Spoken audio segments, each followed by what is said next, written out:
Did you know that more people Google, what's the point of life between midnight and 3 a.m. than any other time of day? Not how to get rich or how to be happy or how to get abs without moving, but straight up, what's the point? That's not a casual question. That's not something you type with a smile on your face while sipping chamomile tea. That's a soul level emergency. And if you've ever laid there at 2:47 a.m., eyes wide open, chest tight, brain spinning like a microwave full of metal forks, wondering if you're wasting your entire existence, welcome. You're not alone. That feeling, that weird midnight anxiety cocktail of dread, guilt, and a sudden craving for toast you're not even hungry for, that's not random. That's your alarm clock. Not the one on your phone, the one in your gut. And it doesn't hit when you're busy pretending to have your life together.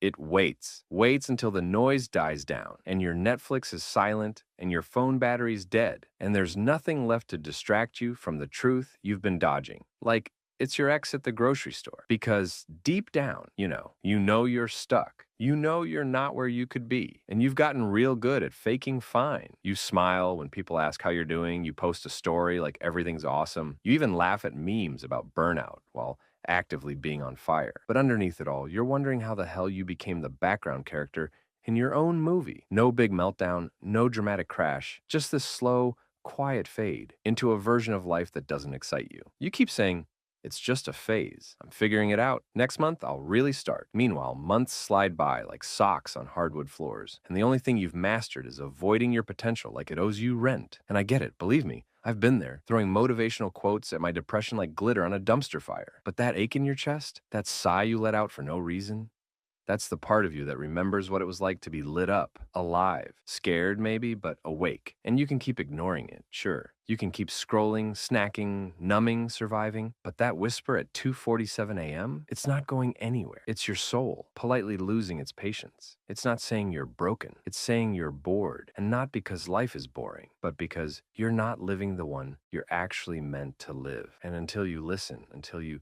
stop hitting snooze on your own damn purpose, that whisper will get louder. It'll mess with your sleep, your focus, your joy. Because the real crisis isn't that you're lost. It's that you're pretending not to be. So, yeah, you can wait until everything is perfect and your confidence magically arrives via Amazon Prime. Or you can admit you're uncomfortable, lean into it, and maybe, just maybe, start building the life that doesn't leave you Googling, what's the point at 3 a.m., like it's a normal Tuesday.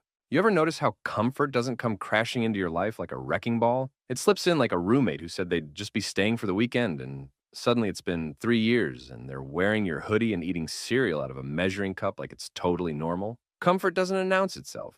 It just slowly makes itself at home while you're distracted with other stuff like being responsible or waiting for the right time or just needing to rest for a bit. And before you know it, your big scary goals have been replaced with to-do lists that include things like reorganizing your apps and checking the fridge for the fourth time, even though you know nothing new magically appeared in there. But somehow opening that fridge door feels safer than opening an email that might change your life. That's how it works. It seduces you, not with pleasure, but with predictability, with sameness, with just enough ease to keep you docile, but not enough purpose to make you feel alive. And it's tricky because it feels like you're doing okay. Like, sure, maybe you haven't started that thing you said you would back in 2019, and maybe your dreams are collecting a thin layer of emotional dust. But hey, you're not failing, right? You've got clean laundry, you've got snacks, you've got a show you're kind of emotionally attached to. You've even convinced yourself that maybe now just isn't the season for change, as if life is some astrological forecast and transformation only happens in Leo rising with retrograde ambition energy. But here's the kicker. Comfort is a master manipulator. It will convince you that staying still is smart, that not taking the risk means you're mature, that waiting is wisdom.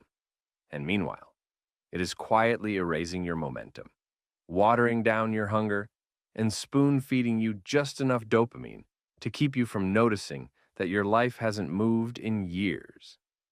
It tells you things like, let's not rush, you're not ready yet, better safe than sorry.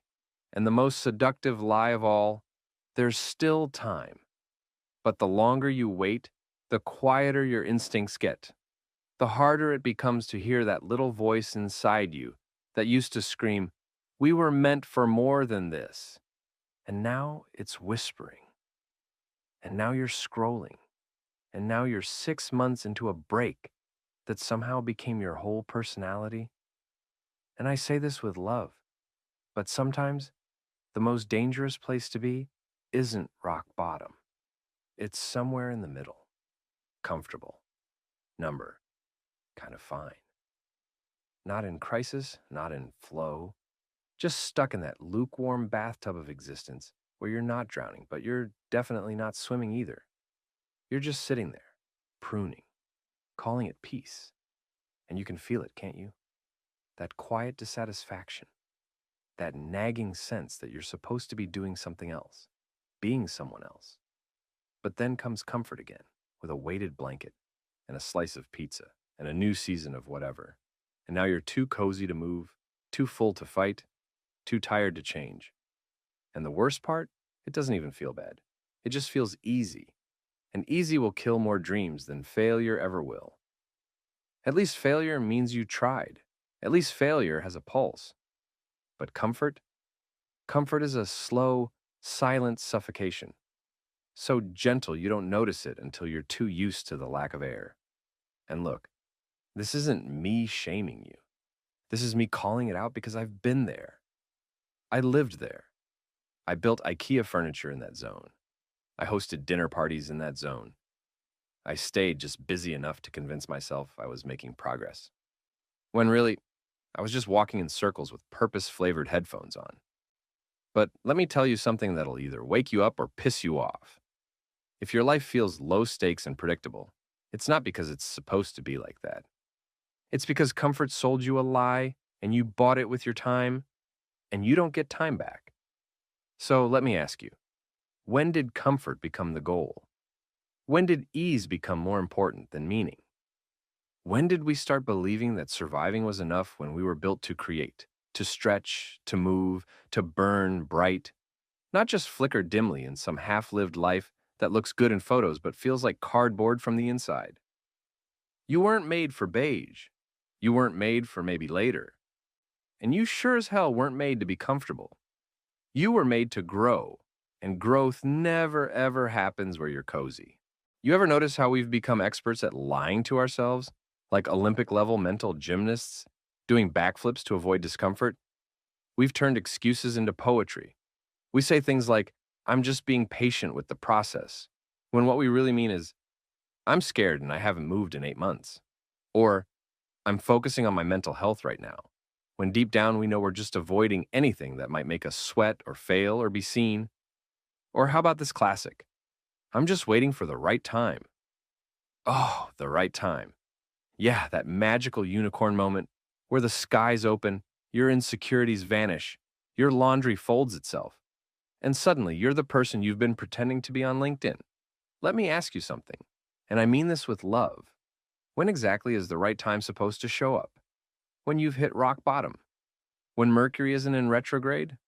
When your mom finally approves? Because I hate to break it to you, but if you're waiting for the stars to align, you're gonna die staring at the sky. The truth is, we're not waiting for the right time. We're waiting to not feel scared. We're waiting to feel ready. But readiness is a myth. Nobody ever feels ready to take the leap. Readiness is comfort zone propaganda. It's the brain's way of hitting snooze on your calling. It's fear dressed up in yoga pants and productivity quotes. And here's the wildest part. We actually think we're being smart. We tell ourselves we're being responsible, strategic, mature. Like, I'll do it later is a solid financial plan. Like shrinking your dreams makes you a more grounded adult. Number. You know what that really is? It's fear, dressed up as logic. Wearing glasses so it looks smart. And the reason that lie is so dangerous is because it's so convincing. It doesn't sound panicked. It sounds reasonable. It sounds safe. It sounds like something your parents would nod to. But deep down, you know it's not the truth. Because every time you say not yet, a little part of you dies inside. A little part of you knows you're stalling, knows you're hiding, knows you're putting your life on layaway while pretending you're just being wise. But wisdom without movement is just procrastination in a graduation cap. It's wearing a seatbelt in a parked car and calling yourself a safe driver. And I get it. This isn't about laziness. This is about fear. We're afraid of looking stupid. We're afraid of being too much. We're afraid of actually being good at something and having to live up to it. We're afraid of the responsibility that comes with stepping into our potential. So we build this mental sandbox of rational lies. I need to do more research. I'm still working on myself. I just need clarity. You don't need clarity. You need courage. You need to admit that the version of life you've been living is smaller than what you're capable of. And yeah, that's a hard pill to swallow because once you admit that, you can't unknow it. You can't go back to pretending that your life is fine when your gut knows you're built for something more. And the scary thing is, if you keep lying to yourself long enough, you'll start to believe it. You'll start to call fear faith. You'll start to wear apathy like a personality trait. You'll laugh it off when people ask how your dreams are going. Oh, just vibing. No, you're not. You're hiding. You're drifting. You're calling it peace, but it's really just quiet desperation in sweatpants. And I say this because I've done it. I was a master of the internal TED Talk, convincing myself that waiting made me wise, that silence made me strong, that being low-key meant I was grounded. But really, I was just scared. And the second I called that lie out, everything changed. Because once you see the cage, you can't pretend it's a castle. So let me say it clear, this life you've been tolerating isn't your final form. This isn't your ceiling. This isn't your forever. This is your wake-up call. The lies we tell ourselves are not protection, they're a prison. And the key? It's in your hands. But you gotta stop pretending you're locked out when really you're just sitting in the cell with the door wide open. Let me tell you a story that still punches me in the ribs when I think about it, and not in a poetic, lesson learned kind of way. In a real, heavy, I did that kind of way. There was this opportunity once, something I'd wanted for years. I'd worked quietly on this idea, this pitch, something I believed in so much it almost scared me. The kind of idea that keeps you up at night but also makes you feel alive in a way nothing else does. I got the chance to present it to a room full of people who could actually greenlight it, make it real, change everything. It was my shot, my moment. You know what I did? I ghosted the meeting. I just didn't show, didn't cancel, didn't explain. I just bailed, disappeared. Told myself I got the time zones wrong. Told myself they probably weren't that interested anyway. Told myself it wasn't ready. But the truth, the brutal, burning, no place to hide truth, is I was scared. Scared it would flop. Scared I'd stutter. Scared they'd say yes, and then I'd have to actually be that version of me I kept saying I wanted to be. That version that terrified me more than failure ever did. So I didn't go. I chose the safe route, the quiet route, the no-risk route. I told myself I was being smart, protecting my peace, avoiding embarrassment, whatever. But here's what no one tells you about avoiding the leap. You still fall, just inward, just silently. You fall into this black hole of regret where you pretend you're okay, but something in you knows you fumbled your future. That moment, that one meeting I bailed on, it didn't just delay a dream. It taught me how easy it is to betray yourself with nice-sounding lies. And you carry that. Not like a scar, because scars at least say you tried, but like a silence, like a blank space in your story where something should have happened but didn't. And every time someone says, remember that one idea you had? It cuts. Because yeah, you do. You remember every detail. The idea, the energy, the fear, the moment you sat in your car, keys in the ignition, full-on panic attack, over something you said you wanted. And that's when I realized something most people never admit. Sometimes we kill our own dreams, not because we don't believe in them, but because we're scared of what they'd demand from us if they actually worked. You think fear only shows up when you might fail? Nah. Fear also shows up when you're on the edge of finally getting everything you asked for. And it whispers, are you sure you're good enough? What if this changes everything? What if you lose it all? And it's easier to ghost the meeting than face the possibility that your life might actually expand. But here's the cruel irony: avoiding the thing doesn't save you from pain, it just saves you from growth. And you pay for that with time, with restlessness, with that awful feeling of watching other people do what you could be doing if only you'd shown up scared. If only you'd walked into that room with your knees shaking and your voice cracking and your soul screaming, "We're doing it anyway." So, yeah, I missed the shot. And for a long time, I told myself it was just one opportunity. But here's the thing about shots: they echo. They echo into the next year, the next chance, the next version of you that could have existed. And you start to see how one act of fear can cast a long, cold shadow over everything you haven't done since. That's the weight, not the mistake, but the silence that follows it. And I'm telling you this not because I want pity or closure, but because someone watching this right now is about to ghost their own shot. Someone is sitting on something they believe in, something that could change their entire trajectory, and fear's knocking, loud. And I just want to say, don't do what I did. Don't sit this one out. Don't let fear dress up as logic. Don't choose the quiet room just because it's safe. Because someday, I promise you, you will remember this moment. And you'll either remember the risk you took or the shot you didn't. You ever realize how we've romanticized the word later, like it's some wise old monk who's just guiding us to the perfect moment? But really, later is a thief dressed in yoga pants and good intentions? It's the most dangerous word in your entire vocabulary. More dangerous than can't, more seductive than easy, and deadlier than failure. Because at least when you fail, something happens. But later? Later is spiritual NyQuil. It rocks your dreams to sleep and whispers, "Shh, there's still time." And you believe it. Every single time. You tell yourself you'll write the book when you have more clarity.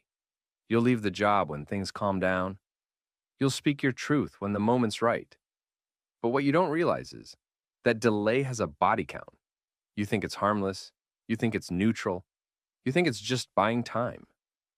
But it's spending your life, one hesitation at a time, one decision you postponed, one maybe next month that became, "Oh, it's been 3 years."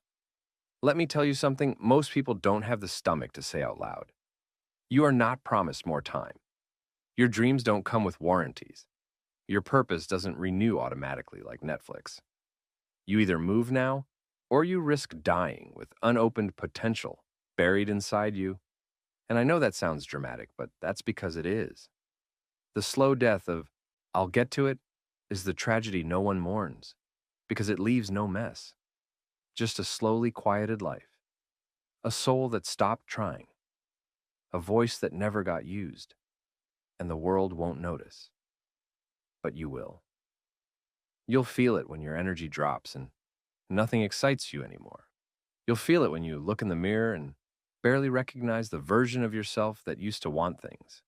You'll feel it when people ask, "Whatever happened to that thing you were working on?" And you have to smile and lie like it doesn't sting. And the truth? It's not because life got in the way. It's because later became your God. And you prayed to it faithfully every time you got scared, every time you doubted, every time the next step looked bigger than your confidence. You laid your fire on the altar of convenience and watched it flicker out. So let me ask you something blunt. What are you waiting for? Really? What's the exact moment you're waiting for to finally start? Are you waiting until you feel ready? Until you've healed enough? Until your bank account hits a magic number? Newsflash. There's no neon sign coming. There's no voice from the clouds. There's no day where all the stars align and your fear evaporates and your motivation walks in wearing a cape. That day doesn't exist. What does exist is now. Right now. Messy, unpolished, uncertain, but real, tangible. yours. And if you don't move in it, you'll lose it. Because here's the thing. Delay creates distance. The longer you wait, the further away your courage gets. The more complicated your excuses become. The more your dreams calcify into what-ifs that you carry, like old luggage, heavy, dusty, unused. You think you're just postponing, but you're training yourself not to trust yourself. Every time you say later and don't follow through, you teach your mind that your word is optional. You stop believing you'll show up for yourself. And if that's not death, I don't know what is. Because once you stop believing yourself, it's game over. You could have the best ideas in the world, the biggest heart, the wildest ambition, but if you keep breaking promises to your own future, you will bury every gift you were born with under a mountain of hesitation. And the worst part, you'll think it was fate. You'll convince yourself it just wasn't meant to be. But it was. It was meant. It was yours. You just waited too long. You just listened to fear, dressed up in polite language. You just got too good at explaining your delay with beautiful, rational words. And while you were waiting for the right moment, someone else, with half your talent, but twice your nerve, went ahead and did it scared. So here's the gut check. Later is not your friend. Later is a graveyard. A soft, slow, comfortable burial ground for everything you could have done. And you can stop digging anytime. But you have to move. Not next week. Not after you meditate and journal and check your horoscope. Now before someday becomes never. You keep waiting for the fear to go away, don't you? Like one day you're just going to wake up, roll out of bed, stretch dramatically like a movie montage, and feel absolutely fearless, ready to attack your dreams like they stole something. But here's the truth, and I need you to let this hit hard. That day isn't coming. You will never feel fully ready. You will never feel 100% confident. You will never have perfect timing. And if you keep waiting for fear to disappear before you move, you will never move. Because fear doesn't leave. You just get louder than it. You just learn how to walk with it, limp with it, run with it, build with it, sitting in the passenger seat screaming, "We're gonna die!" while you keep your hands on the wheel saying, "Maybe, but I'm doing this anyway." That's the magic. That's the move. You do it shaking. You do it while your voice trembles and your hands sweat and your inner critic is doing backflips in your brain yelling, "Who do you think you are?" Because doing it scared is the only way you ever get to the part where you're not scared anymore. But we don't do that. We obsess over being prepared. We wait until we've consumed every course, every podcast, every motivational quote, and then still find a reason to pause because we haven't felt the mythical feeling of readiness. Listen, preparation is great, but over-preparation? It's just socially acceptable procrastination. At some point, you have to stop sharpening the sword and start swinging it. Start making the call, sending the email, booking the thing, launching the idea. Showing up messy and imperfect and real. Because courage isn't the absence of fear. It's moving anyway. And the people you look up to, the ones who inspire you, intimidate you, make you think, damn, they're really doing it? You know what they all have in common? None of them started fearless. None of them had it all figured out. They just got sick of their own excuses. They got tired of being haunted by potential. They got angry enough to say, screw it. I'm doing it with my knees knocking and my heart in my throat. And that moment, that first shaky step, that's where everything changes. That's the crack in the wall. That's where momentum sneaks in like sunlight through a door you finally opened. Because here's the secret no one tells you. Your confidence doesn't show up before you act. It shows up because you acted. Confidence is earned through evidence, through proof, through looking back and saying, I didn't die, I didn't fall apart, I actually did the thing. So no, you don't need to feel brave before you start. You need to start to become brave. And I know you're scared. I know the fear feels big. But so what? Fear doesn't mean stop. It means pay attention. It means you're on the edge of something real, something that matters. You think the fear means you're not ready, but it actually means you are. because you only fear things that matter to you. You only shake when the stakes are high. So feel the shake. Embrace the lump in your throat. Let the butterflies in your stomach know they're coming along for the ride. And then move anyway. Not recklessly, not blindly, but boldly, honestly, openly. Because even if you fall flat, even if you mess up, even if you face plant in front of everyone, guess what? You still moved. And that puts you ahead of every perfect on paper dream that's still sitting on someone's someday list. Action is what separates fantasy from future. It's the bridge. And yeah, the bridge shakes, but it holds. It always holds. You just have to step on it. So this is your permission slip. Not to be perfect, not to be fearless, but to start scared.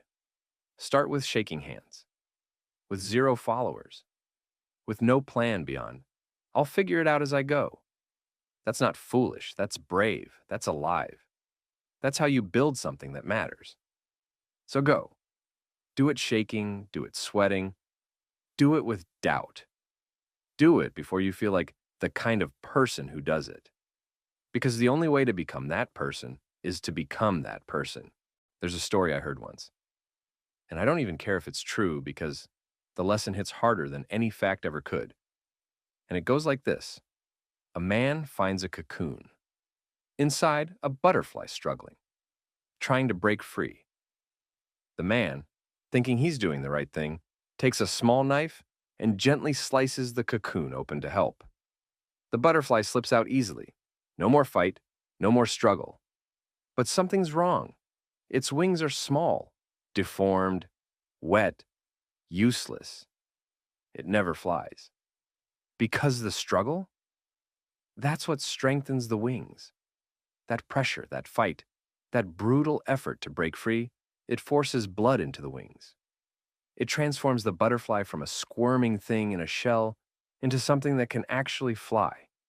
And by skipping the pain, the man stole the strength. He meant well, but he killed the process. And when I first heard that, I sat there frozen because it hit me. I've been that butterfly. And maybe you have too. Maybe you've been begging life to cut it open for you, to make it easier, to remove the friction, to skip the breakdown, the fear, the stretch. But what if the very thing you're trying to avoid is the thing that would give you wings? What if the pain is the point? What if the discomfort isn't a punishment, it's a preparation? And suddenly all those hard moments start to look different. The rejection, the delay, the embarrassment, the failure. What if they were just your cocoon, shaping you into someone who could handle what's on the other side? You think you want the breakthrough, but can you hold it? Can you carry it? Can you stay at the level you're asking for? Because flying is beautiful, but it takes strength. And strength doesn't come from shortcuts. It comes from struggle, real, raw, uncomfortable effort.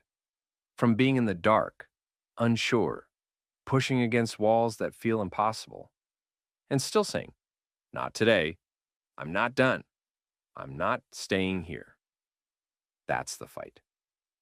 That's the work no one claps for, the silent training ground. The moment you could quit and no one would even blame you. But you don't. You keep going.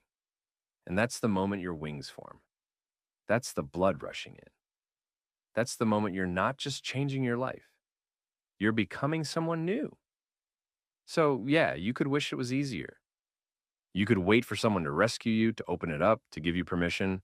But just know, there's a cost to skipping the struggle, a price to pay for being saved. You might get out faster, but you won't get out stronger. And what's the point of escape if you can't fly once you're free? So stop resenting the hard. Stop avoiding the stretch. Lean into it. Welcome it. Say, okay, this sucks, but maybe it's sacred. Maybe it's shaping me. Maybe it's building something in me that I'll need on the other side. And that shift, that little mental reframe, it turns breakdowns into blueprints. It turns fear into focus. It turns pain into fuel. You're not weak for struggling.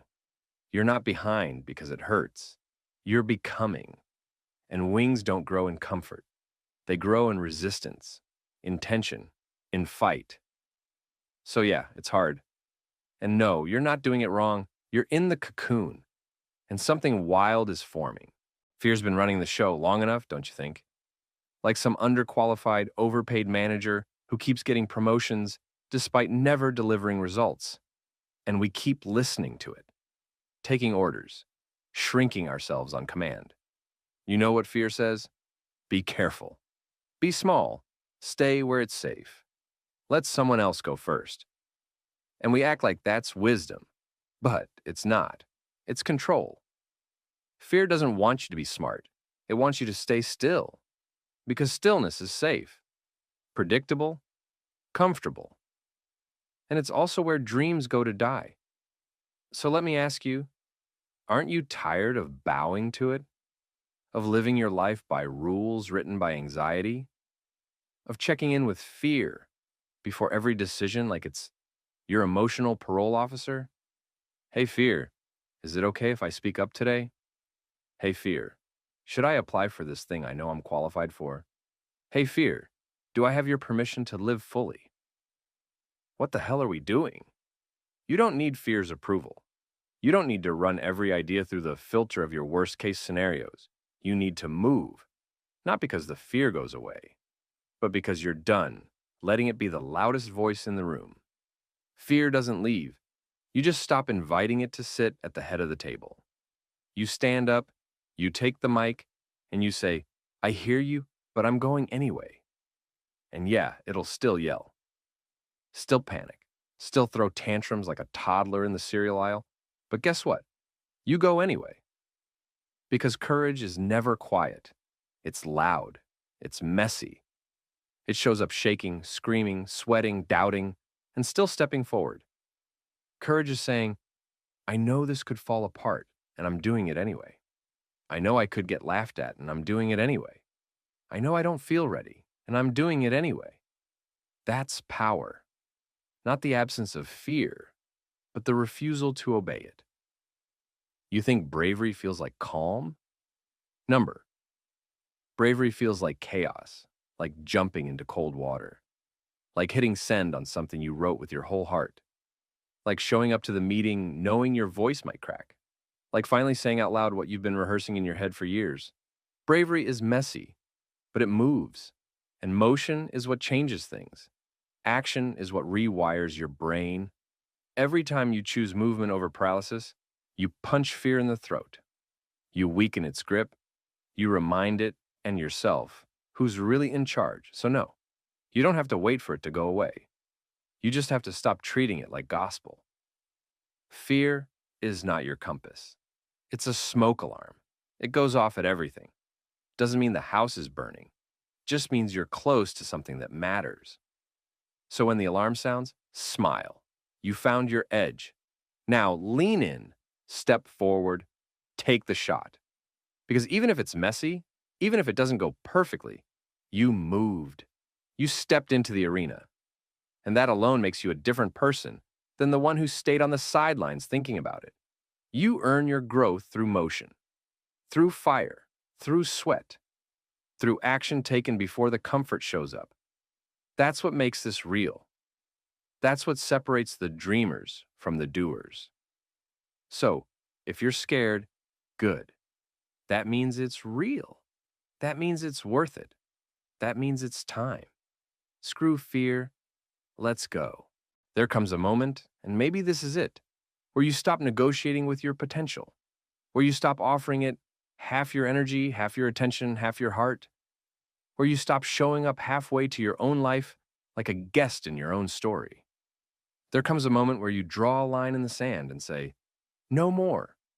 No more waiting for the perfect time. No more explaining your hesitation with pretty words. No more being loyal to the version of you that's just trying to survive, when deep down, you know you were built to lead, to build, to burn. And I'm not talking about the fake, glossy version of success the world sells you. I'm talking about your version, the one that keeps you up at night, the one you're scared to say out loud because it sounds too big or too bold or too far from the way people currently see you, the one you feel in your bones when the noise dies down and all that's left is truth. That version. The real you. That's who this chapter's for. Not the version that keeps settling. Not the version that keeps dimming the lights to make everyone else comfortable. Not the version that keeps editing themselves down to fit into small rooms and shallow conversations. This is for the version that's been waiting for you to step up, to finally say it, to finally do it, to finally stop living like you have unlimited chances to be alive. Because you don't. You don't have forever. You don't have someday in your back pocket. What you have is now. And that's enough. Because now is where everything changes. Now is where the line is drawn. And on one side of that line is the old you, the one who doubted, delayed, deferred, the one who kept choosing comfort, kept ghosting their own greatness, kept pretending they didn't care that much just to avoid the sting of actually trying. But on the other side, that's the you who shows up, who speaks up, who stops apologizing for wanting more. That's the you who wakes up with fire in your chest and says, "Today, we move." That's the you who scares people a little. Not because you're mean, but because you're finally clear, finally focused, finally done playing small. And maybe they won't get it. Maybe they'll roll their eyes, feel uncomfortable, fall away. Let them. Growth always sheds something. You don't need a crowd, you need conviction. You don't need approval, you need alignment. You don't need to be understood, you need to be undeniable. And that comes from living in a way that makes fear uncomfortable around you, from showing up so fully that fear has to find a new host, from refusing to shrink when the world gets loud and instead standing taller. Not perfectly, but powerfully. This is your line in the sand. Not a cute little intention, not a sticky note affirmation, a decision, a choice to burn the script you were handed and write a new one. A choice to stop waiting to feel like the person you want to become and just start becoming them. Right here, right now. With whatever you've got. Broken pieces, shaky hands, dry mouth, wild dreams, all of it. Bring it. This isn't the end of the video. This is the beginning of everything. Because now you know. You're not confused. You're not unqualified. You're not too late. You are ready. Not because fear left, but because you finally stopped asking its permission. You were not made for beige. You were not made for maybe later. You were made to move, to lead, to become. And today is the day you decide to stop watching your life from the sidelines. This is your line in the sand. Step over it, and don't look back.